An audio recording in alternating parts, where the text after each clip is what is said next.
Welcome to the Be Strong Show. I am Michelle Shirley, CEO and Chief Heart Officer for Be Strong International. I am so glad that you have tuned in to us today.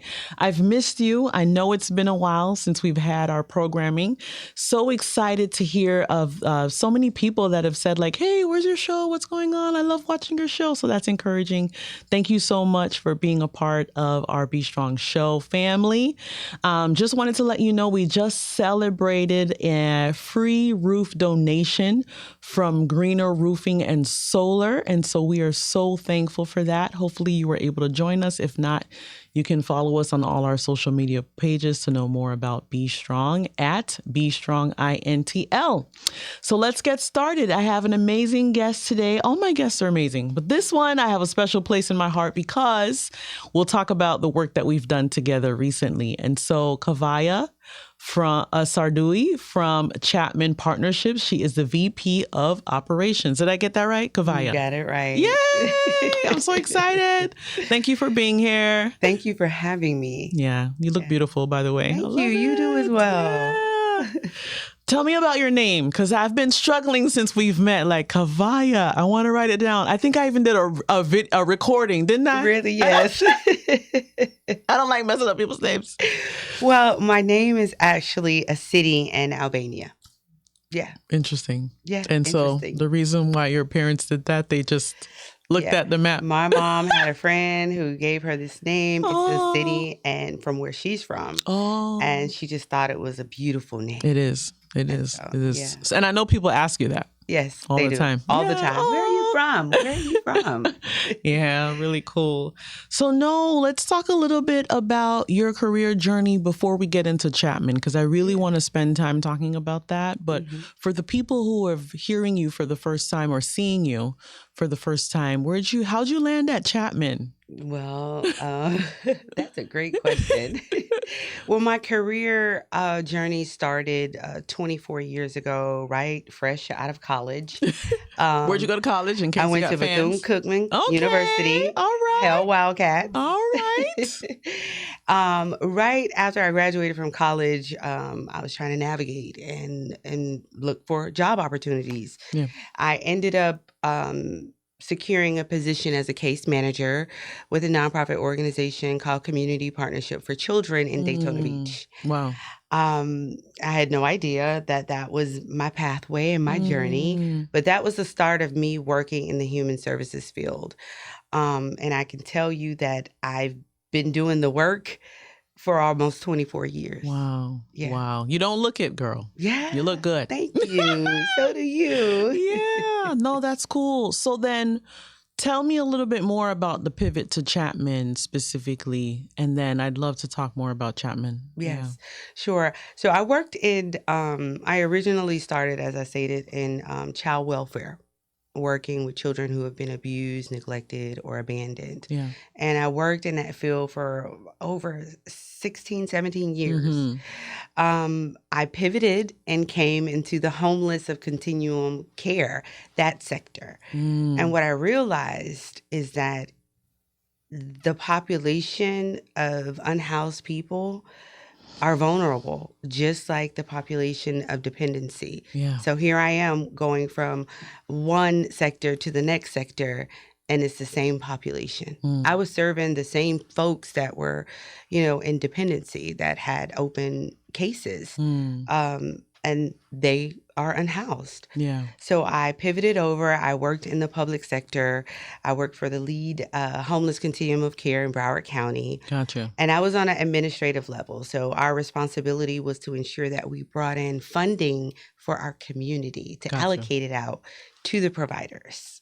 Gotcha. Right. Gotcha. So we're from direct services to admin, but still doing the work that I love. Right. Still creating impact, taking care of vulnerable communities. Yeah. There was one thing that I was missing. It was the engagement, the direct contact. I had to come back to nonprofit. Right. Yeah. And that is how I ended up back at Chapman Partnership. Yeah. And I think that's a beautiful piece that people don't understand about the nonprofit piece, where you're so high up, but you're in an organization most of the time, if it's a direct service organization, right, somehow you're still touching the people. Yes. Somehow you're still involved in the events or the activities or the graduations or the one-to-ones Yep. to see what's happening on the ground. And that's how you're able to, even as leadership, to intelligently explain and keep up with what's going on with your Right. clients, right? Yep. Yep. It's beautiful. It's different. It's different. It's a lot of work. It's different, but I also have the ability to build teams, build leaders. Yep. Yep. So that in itself is amazing to me. Yeah. No, I love no.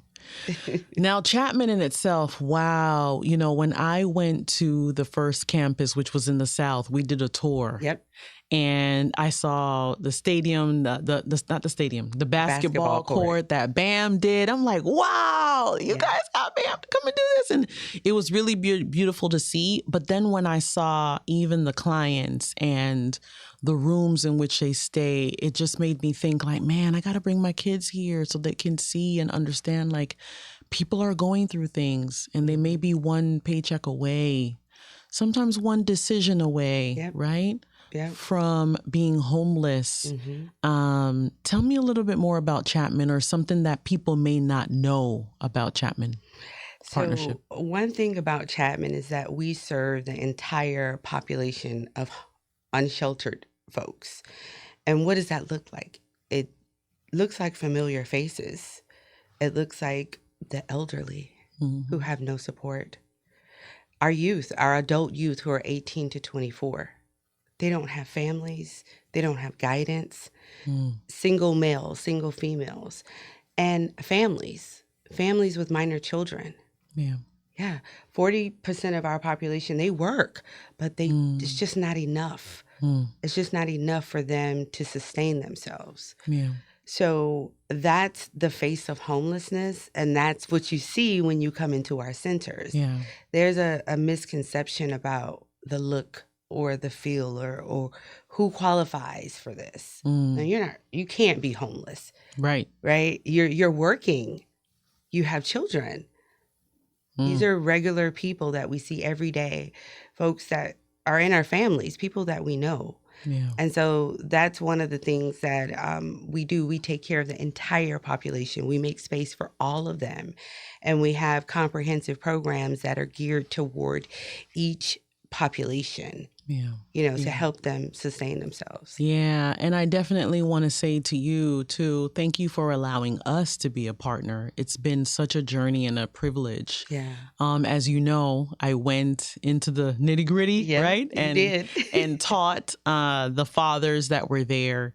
And we have some beautiful just pictures and testimonials of the dads and their experience with our fatherhood program. Yeah. And I think the joy on their faces of seeing someone invest in them to that level where some of them had said, like, I didn't even expect all this, right? Like the graduation and the food, and they could invite someone, and it's an accomplishment. But I think it's important, even in an environment where they may feel alone, even though I know they have the success, the coaches and the case managers, to know that people really care about them and want to see them thrive, right? And we're willing to invest in them. Yeah. Yeah. And thank you for your organization for being a part of our Chapman Village. Yeah. Because collaboration in our community is the key to success. And so that collaboration and you all bringing that amazing fatherhood cohort on site is helping our clients to rebuild themselves. Yeah. And I think one of the most inspiring moments at that graduation was when the children were in the audience and they were rooting their fathers on. Yes. They were so proud of them for this milestone. Yes. Can you just imagine being in a space where you're relying on, shelter to help you, and your kids are just so proud of you. Yeah. So that was an amazing moment during that graduation. But we do thank you for your partnership because it's a holistic approach for us. We're meeting our clients where they are. Yeah. No, for sure. For sure. And I think for me, I also experienced one, like, being so busy all the time and making sure that I check in with my dad again. And just, even though he's like 9 houses down from me, right? So it's not hard to go check in, right? But when you're constantly on the go, you can even miss those things, right? So of course we call, we text, but the stopping by and being a little bit more intentional and staying a little bit longer and, things like that, even for me, it just made me realize, because when I heard some of the fathers talk about their experiences with their kids, sometimes it was transactional. Sometimes it was, the pain of not being there with them because maybe they're in another state. It was so much that they shared. It was really beautiful. So I know you're doing that. And so you have programming there also for the children, right? Right. Yeah, we do. We have a family resource center at both of our facilities. Okay. And we have dedicated staff that work with Miami-Dade County School Board to make sure that we have academic activities. We have the teachers come in to do tutoring. We have so many social activities for the children to participate in. We just want to make sure that they don't slip through the cracks as far as their education. Because they're dealing with this and they're in the midst of it, dealing with this crisis. So we also have counseling for our children, group counseling, parenting for our parents. So there are a lot of programming that we do have for our children. That's awesome. So then, what do you need from the community right now to support Chapman? I know every nonprofit will say, we need money, right? And that's a thing. That's important. We need somebody to write the checks, right? But what else do you need from the community? So one of the things that I would say, we need compassion and understanding of this particular population, because the misconception of homelessness is not what it is today. We have families with children. We have the elderly that we're taking care of. We have the very young, vulnerable youth who are just 18 to 24 years old. We need them to have compassion and understand. And if they want to give back, if they want to volunteer, or if they have any initiatives with their organization, reach out to us.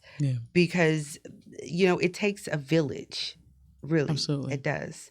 Absolutely. And so that's one of the things I would love for, the community to know. Yeah. Do you have any stories of anyone? I do. I do. I have a really amazing story about a single mother of 5 children, and her name is Onika. She came to us via her employer, the county. Wow. She works for transit overnight, and her job was really concerned about her because, she ended up living in her vehicle with her 5 children. And not only that, her daughter, her youngest child, had brain cancer. She was dealing with all these different challenges and all these barriers. And they wanted to reach out and see if there was anything that we could do to help support her, to get her out of that condition. And we did. We were able to successfully place her and her children in a safe space while she's working. And we were able to identify a unit for her, housing, while she pieced back her life. Wow. Still working, still being a single mother, still taking care of her beautiful 5 children. Life happens. Yes. Life continues. Life is lifing. Yeah. And so that's one of the amazing stories that is dear to my heart, because she still kept going. She was still determined to take care of her children. Wow. Yeah. No, that's beautiful. And it's interesting you say that too, because I feel like when I was dealing with the fathers, many of them didn't know how to advocate for themselves, right? And so even one father, I remember I came early to help set up. You saw me. Yeah, right? You were doing it all. I was trying to do a little bit of it before the team came. And I caught him and he's like, yeah, I'm not going to be able to go because I got to go to work. And I said, but wait, we had this ceremony and it's for you, right? You have to come. And so he's like, no, I just got the job. And so I wasn't sure if I could be able to ask. And I told him before, I said, when you get the job, let them know you can't go on this date, right? Or to delay it. And so he's looking at me like, and I'm sure in my mind, and I'm assuming, but I'm assuring he's looking at me like, you got it all together, talking about taking one day when I just got this job, right? And this is important to me. Yeah. And I saw the look on his face and I said, give me your phone. And this all happened like so while fast. You were setting up? While I was at the gate. So give me your phone. I'm going to call him. And then I remember him saying to another father who's watching the whole time, like, what is she about to do? What's going to happen? Yeah. And the father said, like, man, this lady about to have me lose my job. I'm like, you're not going to lose your job. I promise you're not. And so I said, what's the chef's name? And he worked at this restaurant. And I basically spoke to the chef and I said, this is an important moment for him. And I'm sorry that he did not tell you about it. He was afraid because he had just gotten the job. Yeah. And he was on speaker. And so the father heard him say, I wish he would have just told me when he got hired. So the father learned something in that moment that he could ask, no matter what state he felt like he was in, it was okay to say, hey, I have this really important milestone that I want to be a part of. Right. And so we smiled, we celebrated. I took a picture with him. I thanked the chef. I sent him on his way after the ceremony. But it left something in my heart too on how I think even when people come to the homeless shelter and just see folks, how much even being a mentor and how much just volunteering could be part of changing someone's trajectory and the way they see themselves in their life. And it's also about being the voice for the voiceless. Yes. Sometimes we have to do that. Majority of the time we have to. I tell my teams, like, that's what we do. We're advocating for them because they don't know how to advocate for themselves, or they're in fear of doing it. That they would lose more. I saw the fear in his eyes. Right. And to me and to you, it's so easy to ask. I did, my board members later was like, I need you to ask my job, my company if I can take off. But, I saw that and it really moved me. Yeah. And so I think that was an experience that I'll never forget with those fathers. Yeah. And just really cheering them on and letting them know their place in the world. Right. As dads, regardless of this current situation. It was really beautiful. So I'm telling you guys have something amazing. And I hope that the community is more aware today as we push this out about Chapman and all the amazing work that you're doing. Thank you. Thank you for that. Yeah, same. So we're going to switch really quickly to our Social Yaks game. Okay. This is part of our social enterprise here that we've created, where we have this tool that people in the Be Strong audience world will get to know Kavaja better, right? Yes. Said it right? You said it right. I'm doing this. So the first card is, you're going to break the ice with the icebreaker. So feel free to pick up that card, read it to the audience, and then answer for the audience so that they could get to know you better. Whoa. Okay. If you could stay a certain age forever, what would it be? Wow. I would go back to the age of 22. Why 22? That is such a, not 21. 22. Because that's a year after I graduated from college, and I had a lot of fear. I let fear hold me back. Now I'm very seasoned. Yes. I would not have allowed that in this age of your that life. I'm in now. Yeah, so good. Yeah, but if I could go back, it would be to 22 years old. Wow. That's good. That's deep. Yeah. That's deep. I remember that fear myself, so I could relate to that. Like, what am I going to do? Yeah. Okay, so the next card. Yeah, right. Okay, the next one, we're going to go deeper with the yak. Let's get social. Okay. Go for it.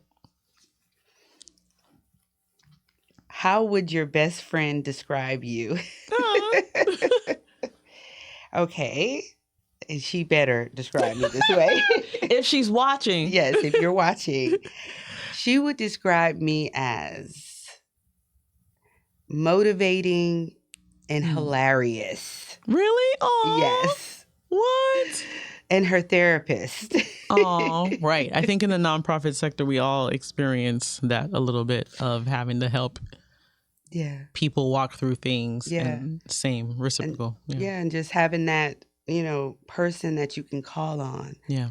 That can listen and help you navigate through your thoughts and through whatever's going on in a positive way. Yeah. And listen, and then make some jokes about it later on. Yeah. For sure. Love that. All right. We're going a little deeper. Okay. Let's see what we got here. What is one thing you will never do again? Ooh. Eat raw seafood. What? Yeah. Did your stomach hurt? Did you throw up? I have a bad stomach. Yeah, I did. Very ill. Yeah. Oh my God. Sorry for all the seafood lovers. What? Yeah, it's not good. Ooh, yeah. I mean, my stomach, I feel like, well, people don't know, but I eat a lot. I do too. Right? Okay. Right? And my stomach is pretty rough, but pretty strong. But the raw piece, I'm afraid of as well. Yeah. Yeah, because the poisoning, and I can't even miss a day of work. Yeah. Yeah, you be down. You're down for hours. Yeah. Yeah, wow. Okay. And so we're on our last stage now where it flips a little bit. So you're going to read it, and I'm going to share an answer about you. Oh, wow. Okay. If I was to be remembered in history, what would it be for? Based on what you shared today, I would say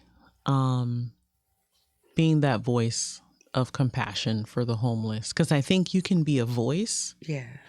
But I think the way in which I learned from you today, it's the compassionate voice, right? Yeah. And so I think the way in which you explained how not just the fact that people might be one decision or one paycheck away. I know I talked about that, but you said like, these are everyday people that you might be standing in the store line with. You might even be working with, right? As you talk about the person that's in transit, right? These are everyday people that when you walk away from them, when we clock out at 5, we don't know what is going on in their world. And I feel like you're that voice. And I've seen you explain Chapman so eloquently in so many, occasions, and just what you do in the work. And we've had our Zoom calls about what we need to do to support. And so I would say that's you. Oh, yeah. Thank you. Yeah. Thank you for that. Yeah. And thank you for stepping in. Yeah. Thank you for stepping in, because I know walking onto that campus, it's not an easy situation every day to see these things every day. Yeah. To hear the stories, new families coming in and exiting, every day. So I just want to thank you for your work. It means a lot. Thank you. Thank you. And thank you for your work. Yeah. We're in this together. We're in this together. Yeah, I love it. I love it. Well, any final words? You can feel free to look at that camera there, but any final words that you may want to share, how someone can directly get involved in serving Chapman, giving to Chapman, this would be your time to share. Oh, thank you. So if you're interested about volunteering or want to know more about our organization, you can go on our website at chapmanpartnership.org. We also have an amazing event coming up in May. It's a signature event. Take a Walk in Her Shoes. It's going to be held at the Hotel Colonnade in Coral Gables on May the 14th. If you're interested in purchasing tickets, you can go on our website. Tickets are on sale right now at chapmanpartnership.org. And this event is an event that highlights significant, inspiring women in our community who are servant leaders. All of the proceeds go toward our women and our children. Awesome. Awesome. Well, thank you again for being on the show. It was such a pleasure. It was. I am definitely someone that is in support of Chapman and fell in love with the organization from the first time that we spoke. And so, we hope to become lifelong partners in this work. Yes.